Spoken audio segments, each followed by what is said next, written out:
오늘은 우리가 새롭게 예레미야서를 우리가 살펴볼까 합니다. 지난주까지 해서 우리가 하박국서를 통해서 하나님께서 주시는 그 귀한 말씀이 어디에 있는지 우리가 살펴봤습니다. 비록 현실은 암담할지라도 하나님께서는 의인은 믿음으로 살아갈 수 있다라는 그 한마디를 하박국은 온전히 마음에 붙들고 그의 모든 생애를 하나님 앞에 살았던 의인으로서의 삶을 살았다라고 볼 수 있습니다. 오늘은 그와 동시대에 우리가 예레미야 선지자를 우리가 살펴볼까 합니다.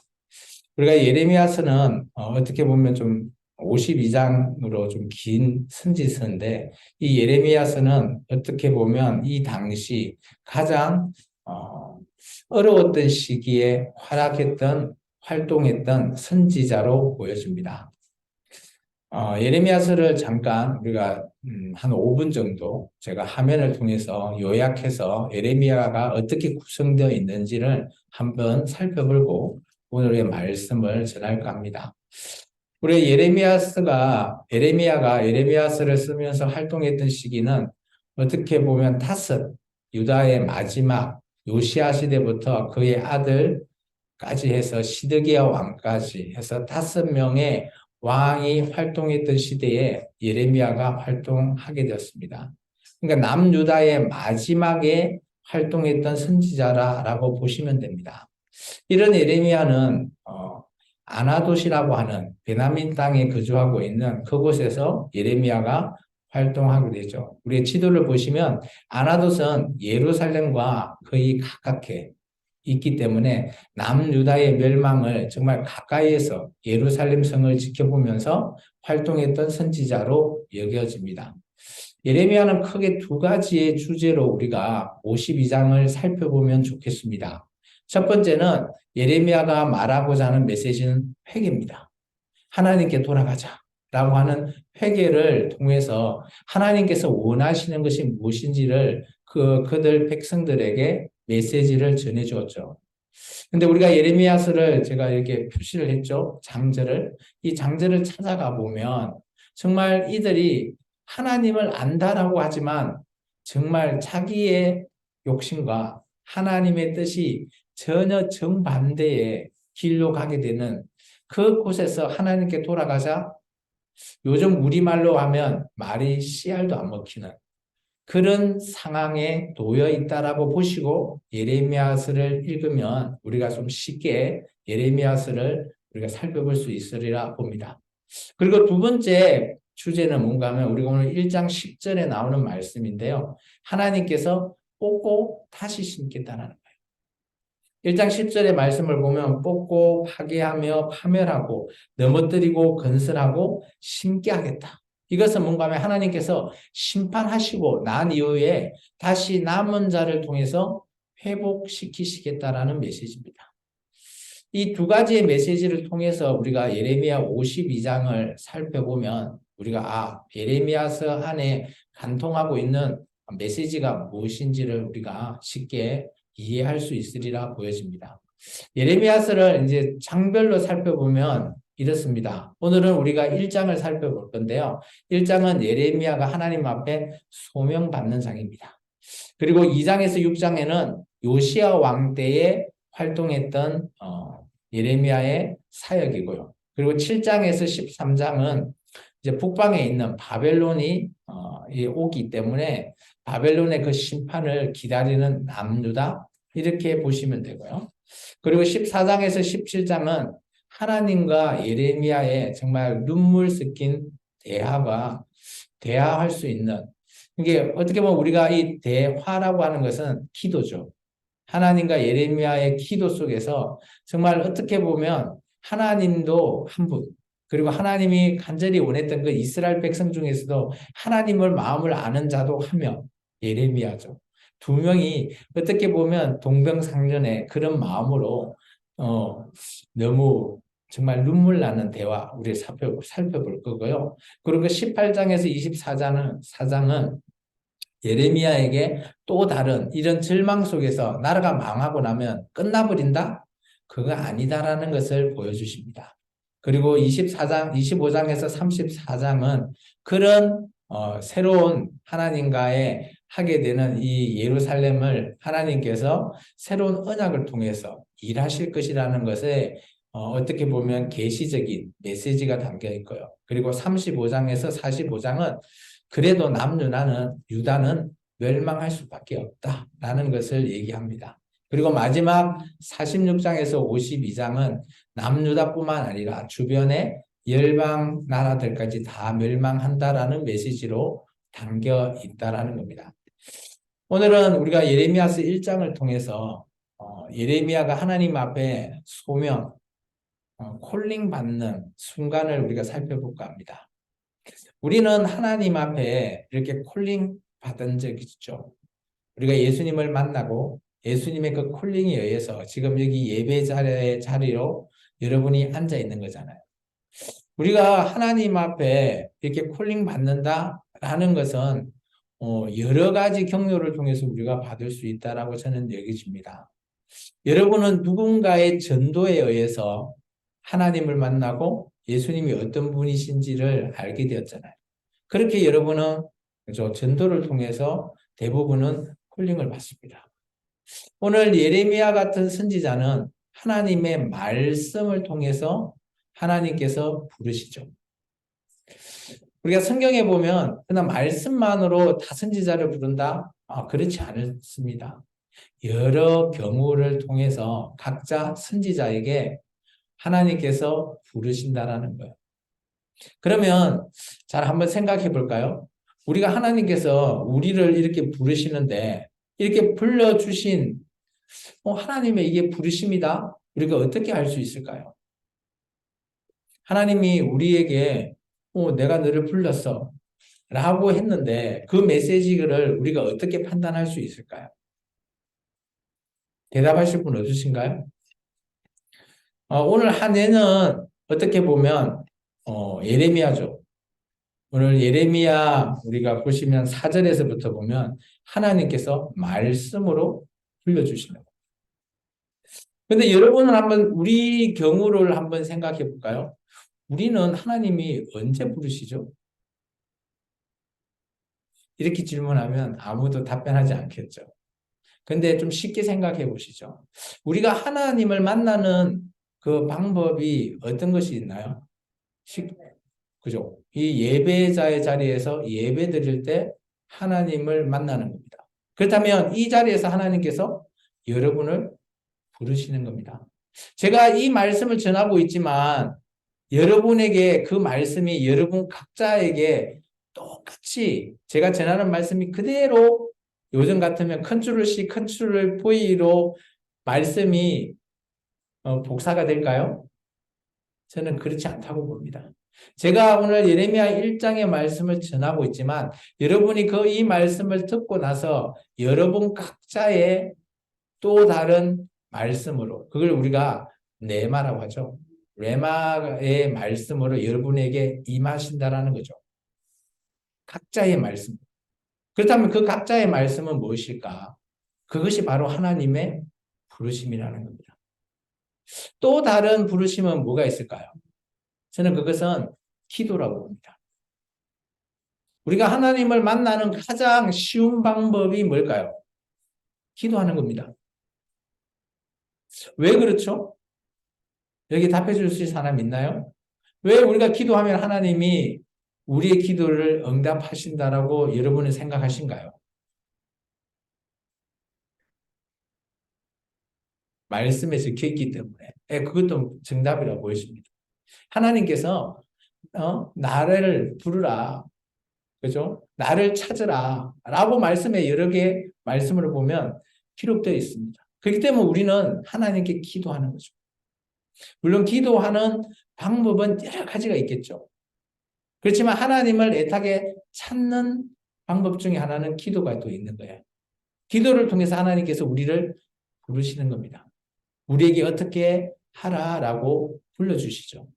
근데 때로는 우리가 이러지 않나요? 이 기도할 때 하다가 보면 이게 혹시 내 욕심인가? 아니면 하나님의 뜻인가?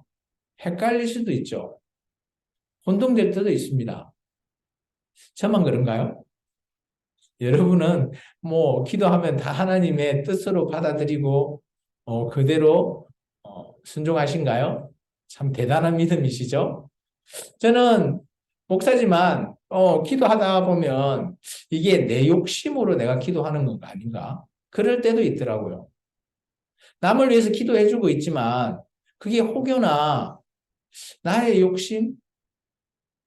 아니면 그 사람이 잘 되는 게 만약 내 기도의 응답일까? 뭐 간혹 그런 생각도 해봅니다. 물론 저는 목사이기 때문에 다른 분들의 기도의 요청을 받고 기도를 해주죠. 거기에 대해서 전반적으로 자세히는 모르지만, 그분이 뭐 질병에 걸렸으면 빨리 나으면 좋겠다. 그렇게 저는 기도를 해줍니다. 그것이 저의 욕심일까요? 우리는 그렇게 생각하지 않잖아요. 근데 하나님의 입장을 한번 생각해 보면, 제가 하나님의 뜻을 무시하고, 하나님, 저분 빨리 나아야 돼요. 라고 기도한다면, 갑자기 그런 생각이 들더라고요. 만약 내가 그분을 위해서 기도하는 게 혹시나 나의 욕심이 아닌가? 하나님이 조금, 그죠? 황당하게 만들고 있는 기도가 아닌가? 그런 생각도 들더라고요. 여러분은 그런 생각 안 든가요? 제만 그런가요? 믿음이 좋으십니다. 어쨌든 간에 하나님은 이렇게 우리를 부르신다라는 것은 여러 가지로 우리를 부르시죠. 성경에 보면 또 다른 예도 많이 있죠. 뭐 요셉 같은 경우는 그죠 꿈으로도 하나님께서 보여주시잖아요. 그게 어떻게 보면 하나님의 그죠 콜링이잖아요. 우리가 하나님께서 우리를 부르신다라고 하는 거는 그죠 우리가 하나님께서 야 너는 사명자야라고 하면서 부르는 게 아니라 하나님을 알고 하나님을 경외하는 모든 자에게는 언제나 저는 매시 매분 매초마다 우리를 부르신다라고 저는 그렇게 생각합니다. 근데 우리가 그것을 깨닫지 못하는 거죠. 깨달음이 늦어서, 이제 깨닫고 나면 하나님이 나를 이렇게 부르셨구나. 근데 우리가 콜링하면, 뭐, 소명, 이렇게 하면 한 번만 불러야 되는 거 아닌가? 우리가 또 그렇게 오해할 수도 있다라고 봅니다. 물론, 하나님과의 큰 사명에 있어서 부르심, 지금 저와 여러분처럼 우리가 예수님을 만나기 전을 생각하면 만나기 전에 우리를 부르심, 그 콜링은 딱 한 번 맞다라고 저는 생각합니다. 그런데 하나님께서는 하나님 백성을 그렇게 한 번만 불러놓고 나만 믿어 이러실까요? 저는 그렇게 생각 안 하거든요. 우리가 하나님을 믿고 하나님의 백성이면 하나님께서 우리에게 매번 매초마다 하나님의 백성이고 하나님이 우리를 자녀라고 생각한다면 잘 한번 생각해 보십시오. 우리 어린 자녀들이 있는 부모님들, 어린 자녀가 뭘 할 때 보면, 그죠? 혼자 하라고 그냥 내버려 두나요? 아니죠. 보면 부모 입장에서 자녀가 하는 거는 너무 어설프죠. 그죠? 자녀가 뭐 칼을 갖고 과일을 깎는다? 부모 입장에서는 아찔할 겁니다. 그렇듯이 늘 부모 입장에서는 자녀를 부르지 않나요? 물론 자녀도 부모를 부르는 거죠. 그렇듯이 하나님과 하나님의 백성은 언제나 부르심 속에 있다라고 저는 보여집니다. 다시 오늘의 말씀으로 돌아와 보겠습니다. 그러면 예레미야에게 하나님께서는 무엇으로 부르셨죠? 4절을 한번 읽어 주시겠습니까? 여호와의 말씀이 내게 임한 뭐가 임했다고요? 말씀이요. 하나님의 말씀이 그죠? 예레미야에게 임했다라는 겁니다. 그렇다면 이 말씀이 어떤 말씀인가? 그 말씀을 우리가 한번 같이 읽어보겠습니다. 5절에서부터 10절의 말씀입니다. 같이 읽겠습니다. 내가 너를 모태에 짓기 전에 너를 알았고 내가 배에서 나오기 전에 승변하였고 너를 여러 나라의 선지자로 세웠노라 하시기로 내가 이르되 슬프도소이다. 주 여호와여 보소서. 나는 아이라 말할 줄을 알지 못하나이다 하니 여호와께서 내게 이르시되 너는 아이라 말하지 말고 내가 너를 누구에게 보내든지 너는 가며 내가 내게 무엇을 명령하든지 너는 알지.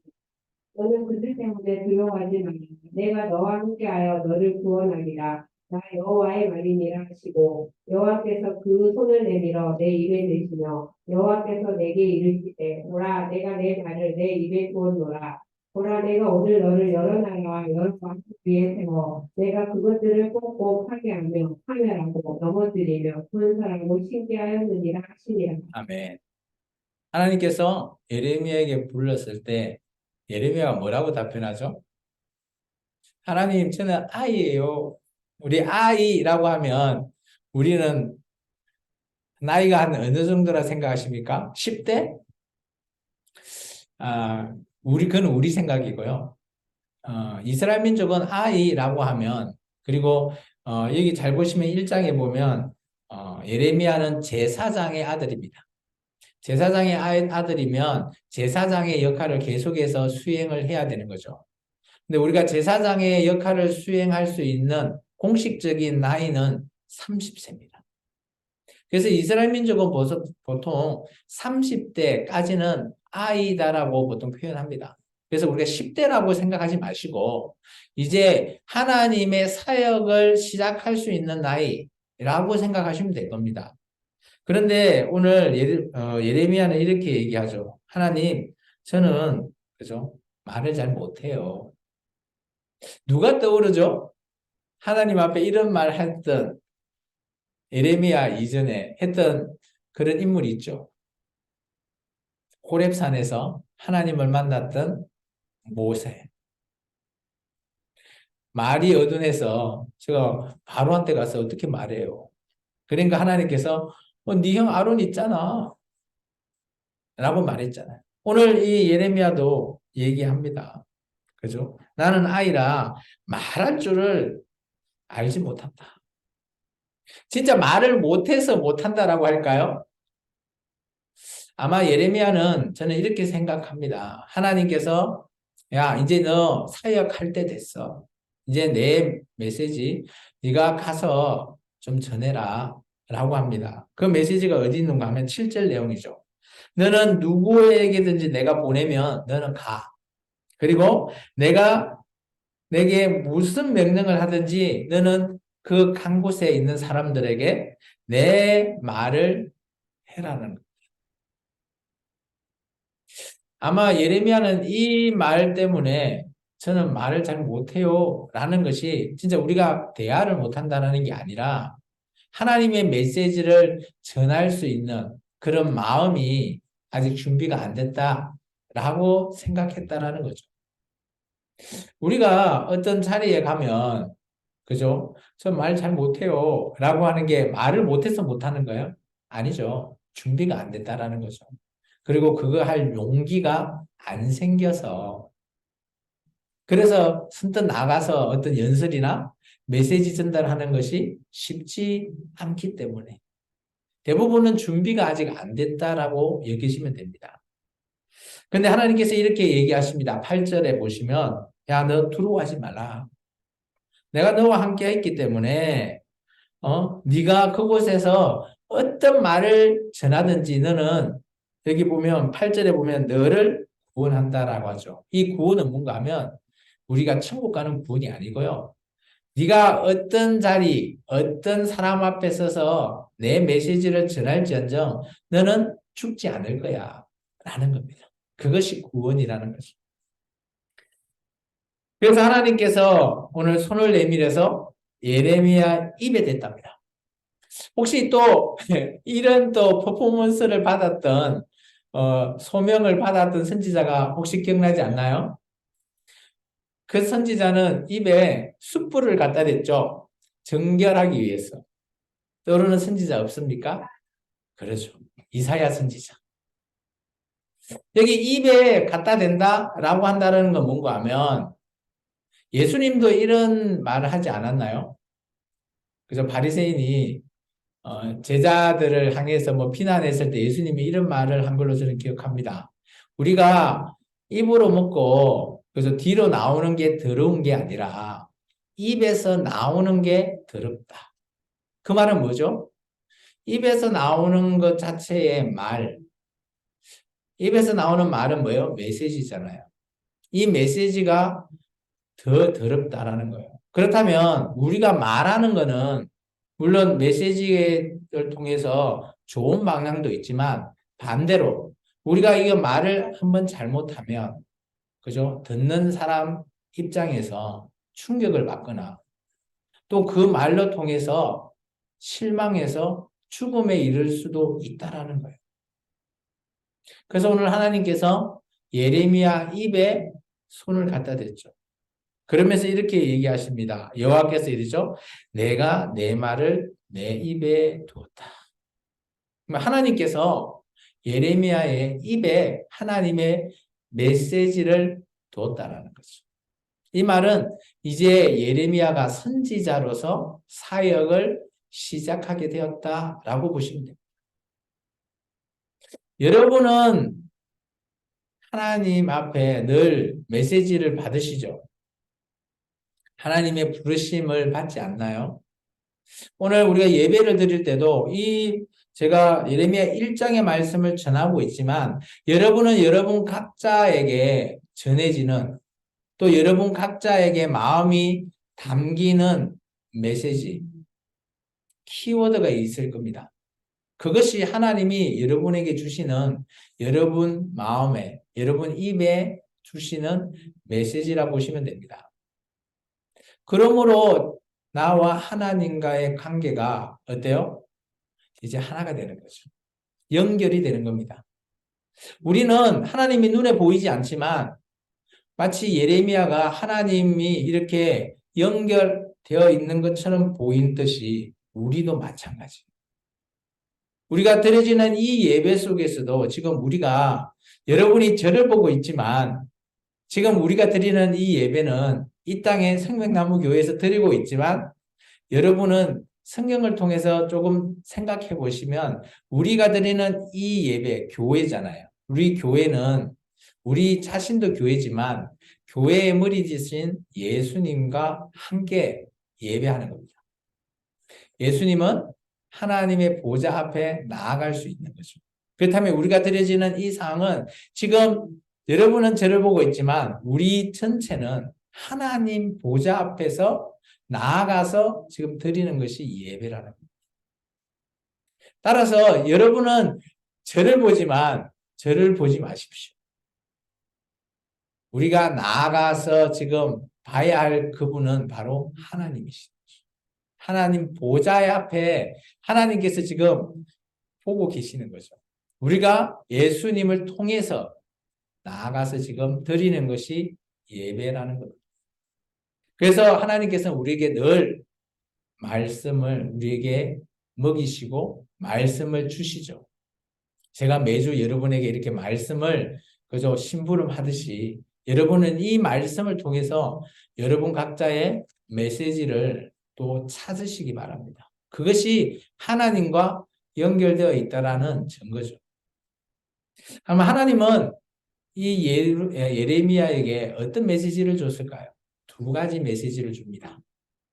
아까 제가 얘기했죠. 예레미야의 큰 주제. 그 두 번째 주제가 뭐죠? 심판과 회복이었잖아요. 그 첫 번째, 오늘 이제 이 성경은 이제 거꾸로 되어 있어요. 회복의 메시지를 먼저 줍니다. 11절과 12절입니다. 여호와의 말씀이 또 내게 임하니라 이르시되 에레미야 내가 무엇을 보느냐 하시되 내가 대답하되 내가 살구나무 가지를 보나이다. 여호와께서 내게 이르시되 내가 잘 보았도다. 이는 내가 내 말을 지켜 그대로 이루려 함이라 하시니라.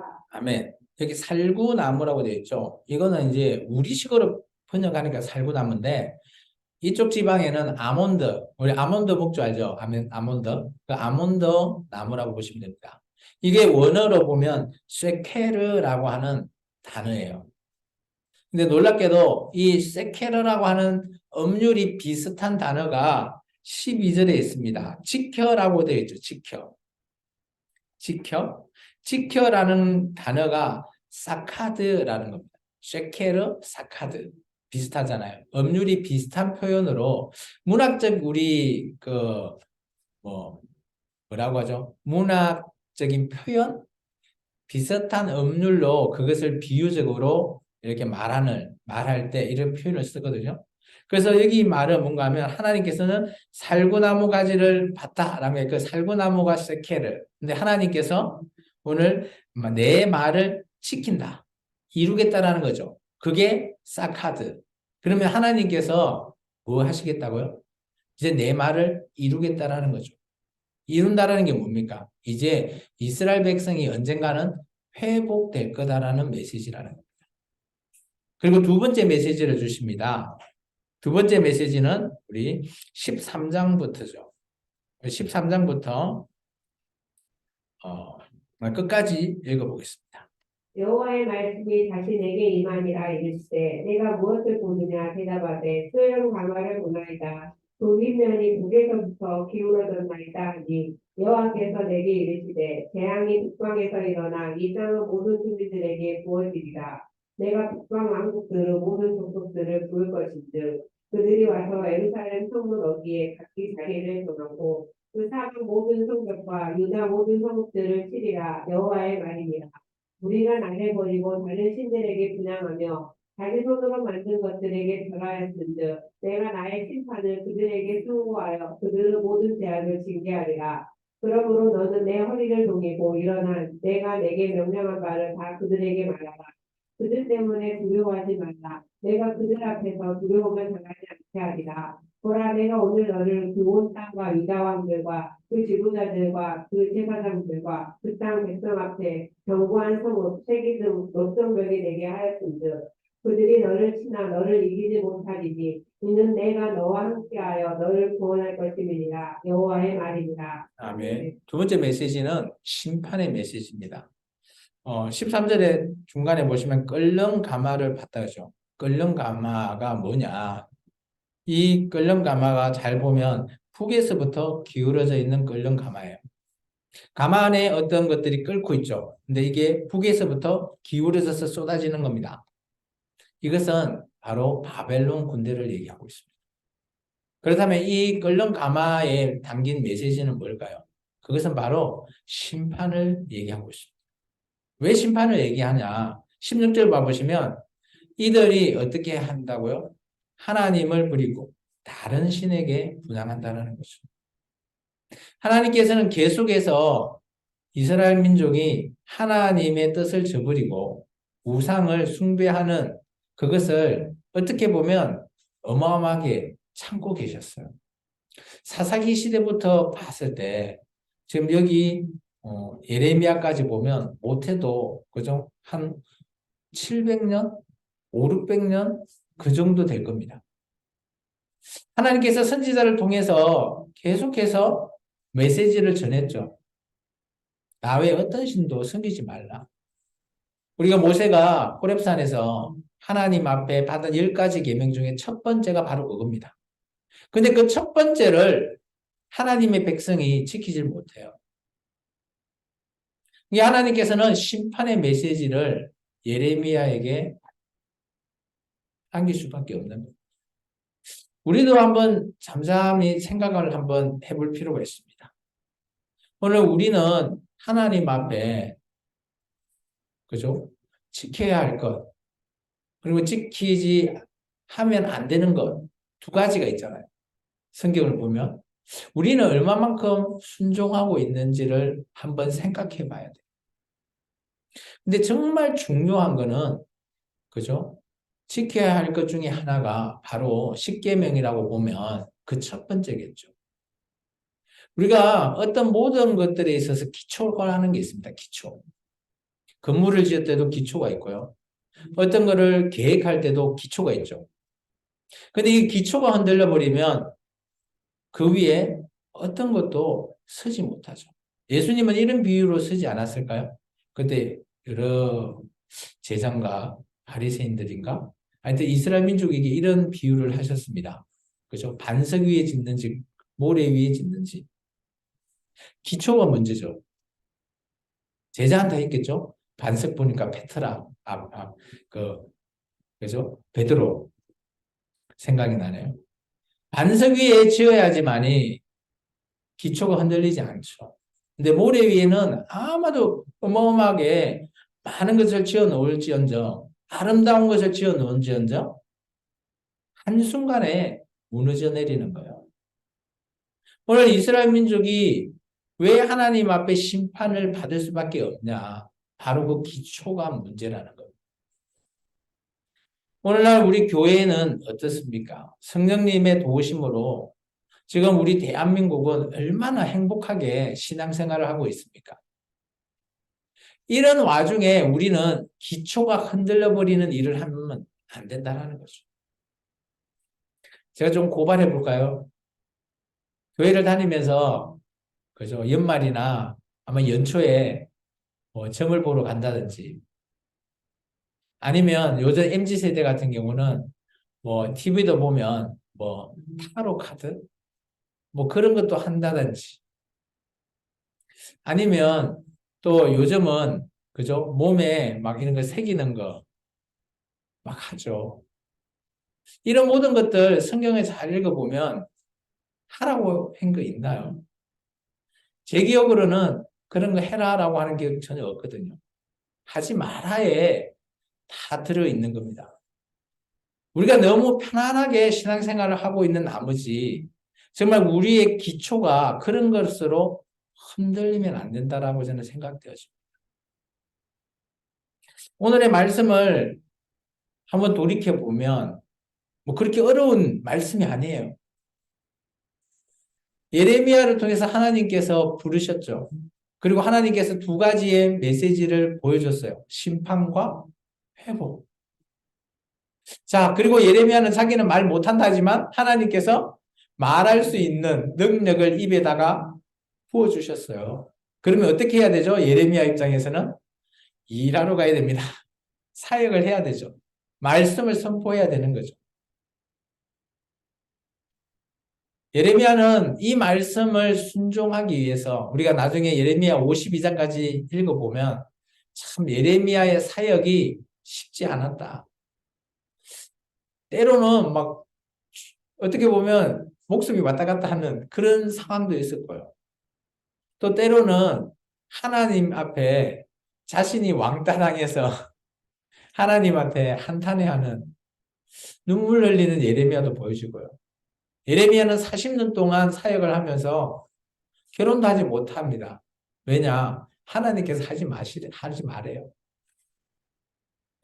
30세에 사역을 시작해서 40년이면 70이잖아요.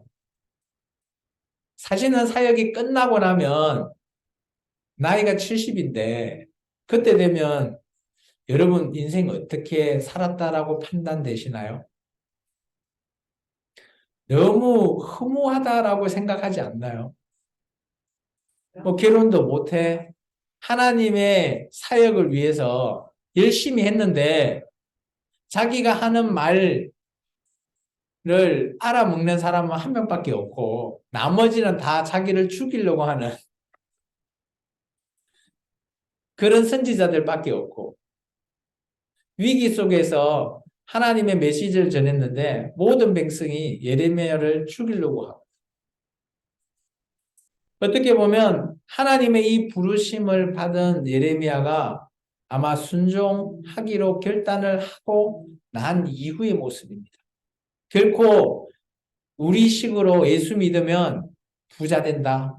예수 믿으면 천국 간다. 예수 믿으면 편안할 거다. 예수 믿으면 아픈 병이 나을 거다. 그건 우리의 생각인 것 같습니다. 오늘 하나님의 말씀을 순종했던 예레미야는 고난의 시작에 들어선 거죠. 자신을 희생합니다. 그런 예레미야가 있었기 때문에 하나님도 회복할 수 있는 메시지를 전했을 것 같습니다. 그래서 세상을 변화시키는 영향력을 가진 사람은 돈이 많은 사람이 아니고요. 권력이 센 사람이 아니고요. 오늘 하나님의 말씀을 온전히 전하는 이 한 명, 예레미야 같은 사람이 우리의 세상을 바꿀 수 있다고 저는 생각되었습니다. 그 사람이 오늘 여기 앉아서 하나님의 말씀을 붙잡는 여러분이라는 겁니다. 우리의 계획과 하나님의 계획은 언제든지 다를 수 있다고 저는 생각되어서요. 때로는 그 계획 속에 나의 욕심이 들어있다. 그러면 하나님께서는 이 계획을 물론 뭐 진행하실 수도 있지만 중단시킬 수도 있겠죠. 그런데 중요한 거는 하나님 앞에 그것을 따지는 것이 아니라 우리가 그것을 깨달아야 된다라고 저는 여겨집니다. 왜냐하면 하나님이 우리를 부르셨고 우리의 삶에 우리의 계획 속에서 언제나 우리는 하나님과 연결되어 있기 때문이죠. 하나님이 우리와 연결되어 있지 않다면 내 뜻대로 내 마음대로 사는 저 사사기 시대나 마찬가지라는 거죠. 근데 정말 중요한 거는 뭔가 하면 이렇게 하나님과 내가 연결되기를 원한다면 정말 중요한 것은 우리 자신의 마음을 먼저 열어야 되는 거야. 내 마음을 오픈하지 않으면 하나님의 뜻을 내가 알고 있지만 그 하나님의 뜻을 찾을 수는 없어요. 이런 비유가 있죠. 요즘 시대에는 정말 인터넷에 찾아보면 설교 뭐 이런 문이 엄청나게 많이 영상이 우리가 볼 수 있습니다. 쉽게 찾아볼 수 있죠. 그리고 그 속에서는 우리에게 뭐 희망 주는 메시지도 많고요. 우리에게 힐링을 주는 메시지도 많습니다. 근데 정작 중요한 거는 그 속에서 정말 진리를 제대로 전하는 메시지가 많이 부족하다는 거죠. 마치 홍수가 나면 마실 물이 없듯이 오늘 우리가 사는 이 세상이 그런 세상이 되어가는 겁니다. 정말 중요한 거는 우리 자신의 마음을 제대로 열어야지 하나님의 그 진정한 뜻을 우리가 알 수 있고요. 받을 준비가 되어 있어야지만이 우리가 홍수 속에서도 마실 물을 찾을 수 있다는 거예요. 오늘 저와 여러분은 이 메시지를 통해서 우리의 삶 속에서 정말 하나님과 나와 연결되어 있다라고 하는 그 증거를 찾는 저와 여러분이 됐으면 좋겠습니다. 그래서 하나님께서 말씀이 내게 임한다. 우리는 매주 예배를 통해서 말씀을 받지만 정말 내게 임하는 말씀이 과연 몇 개냐? 내가 그대로 나의 말씀대로 순종하는 그 말씀이 과연 나에게 있느냐? 우리가 한 번 더 생각해보는 그런 시간 되기를 주의 이름으로 축원합니다. 기도하겠습니다.